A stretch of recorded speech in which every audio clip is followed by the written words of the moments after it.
Til að gera tölvukassann flottari settum við RGB LED-strippu í hann.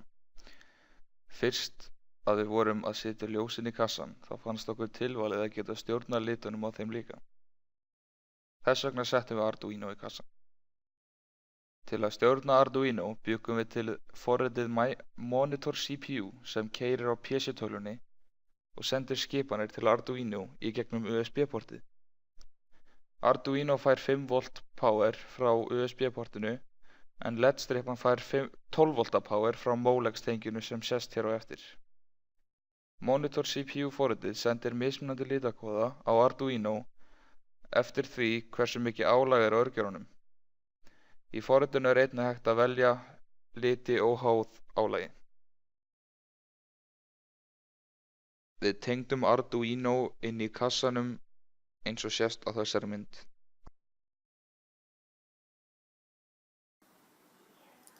Nú vorum við að ákvaðum að setja inn ljósastrippu inn í tölvukassan svona til að pimpa hann upp. Þetta er bara Kinta DX, selt í 5 metra löngum strippum og þetta er RGB. Þú getur stjórnað litum á allri strippunni í einu. Arduino sér að stjórna þessu. Powerið fyrir strippan þarf 12 volt.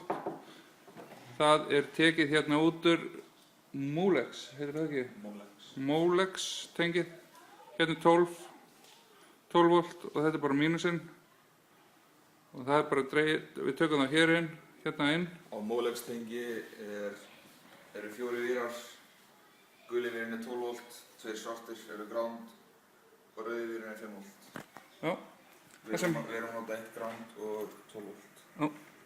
Og hérna koma þær inn, hérna er Arduino tölvan og hún er ekki að fá power úr 12 voltunum. Hún fær power úr USB-tenginu hérna sem að við tengdum hérna eftir krókaleiðum þarna út og hérna inn, hérna þessi snúra og út úr kassanum og bara hér inni. Og hérna fær hún sem sagt powerið, hún sér um að stýra. Þetta eru transistorar og þeir heita TIP 122 og þola vel þessu orku sem við erum að senda út á. Þetta eru, minnir þetta séu 14 vött sem við erum að nota í heildina og þá deilt með 3. Hver litur er transistor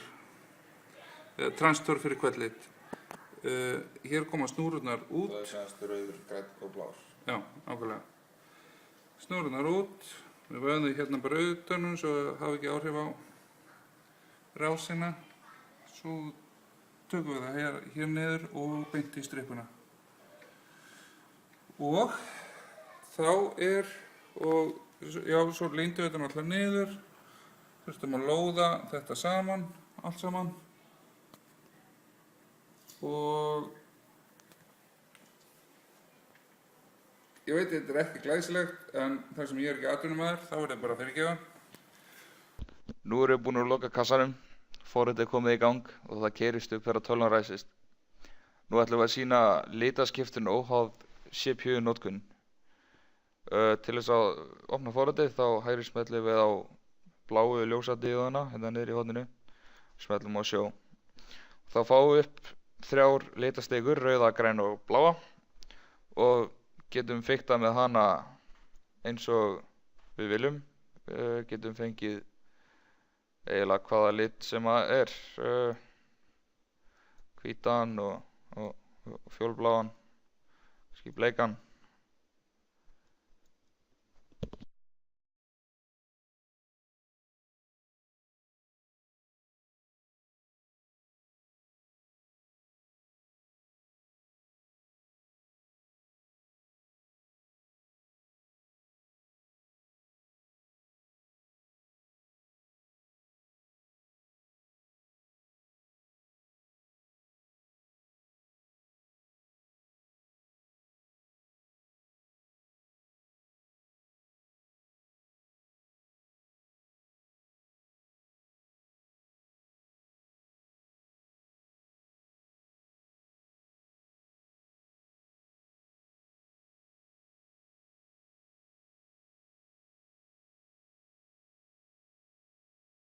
Þegar monitor CPU fer í gang í fyrsta sinn, býr til skrána config.ini í sömu mappu og forritið er í á harðardisnum. Í þessari config skrá eru skráðir saman þeir litir sem birtast við ákveðið álag. Möguleg skref geta verið 100 en líklega ekki oftast fleiri en 10 eitthvað svoleiðis. Breytan equal bigger segir til álagið og breytuna red, green og blue segja til styrkin á litunum rauður, grænn og blár. Í þessari config skrá sem við erum að horfa á eru skrefin 5. Þannig sem sagt, ef að álagið er stærra en 0 þá sýnir hún bláan og ef álagið er stærra en 21 eða jafnt á eða stærra en 21 þá sýnir hún grænan og stærra en 41 sýnir hún rauðan og grænan blandað saman, ég held að sé appelsínugulur og svo kolli og endar þannig að ef það er jafnt á eða stærra en 81 þá sýnir hún bara rauðan. Nú ætlum við að sýna hvernig litindin breytast með CPU álagi.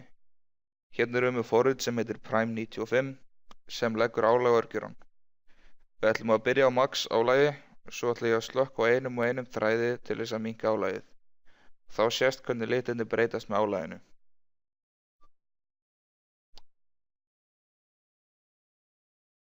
Byrja ég testið, þá ætti álagið að fara upp í 100% sem er hérna. Svo ætla ég að stoppa hérna 1 og 1 þráð á örgjörunum sem eru 8 í heildina og álagið ætti að minnka. Nú erum við búin að stoppa 3 og 4. Komið niður fyrir 80 núna, þá breytist liturinn í svona appelsínugulan. Stoppa fleiri. Þetta er hann niður fyrir 60, breytist hann í svona gulan.